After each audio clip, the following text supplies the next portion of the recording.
Enlevez cette pierre, Jean 11, 39, dit Jésus, devant le tombeau de Lazare. Enlevez ce qui empêche le souffle de Dieu de pénétrer dans vos tombeaux.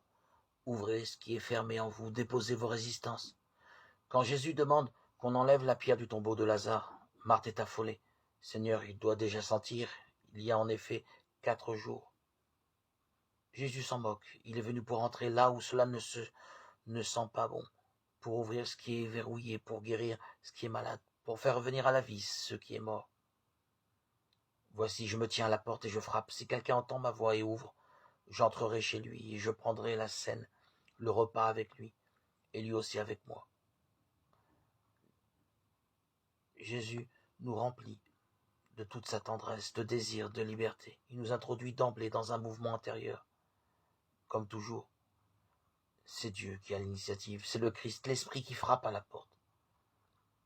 Le Christ cherche à être accueilli par l'être humain d'une façon tout à fait spéciale, pour vivre une relation de proximité inattendue, inconnue.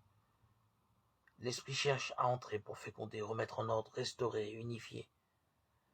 Désirons de tout notre être la venue de l'Esprit, car nous savons, même si nous ne l'exprimons pas, qu'il y a en nous un manque, une béance, qui est, en fait, le désir de connaître Dieu, quel que soit le nom que nous lui donnons. Il y a une attirance profonde entre notre être, et l'Esprit est impatient d'entrer et de remplir sa fonction, et notre chair est assoiffée. Entendons-nous frapper à la porte de notre être? Ouvrons-nous la porte? Ou sommes-nous à la périphérie de nous-mêmes, coupés de notre source?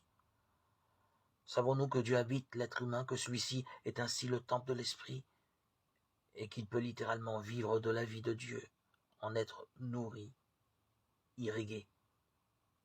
Ephata, ouvre-toi. Marc 7, 34. C'est une parole de Jésus adressée à un homme mûr en lui-même.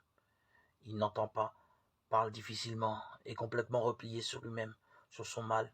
Jésus lui met les doigts dans les oreilles et crache, lui touche la langue et lui dit Ephata, c'est-à-dire ouvre-toi. Aussitôt ses oreilles s'ouvrirent, sa langue se délia. Marc 7, 34, 36.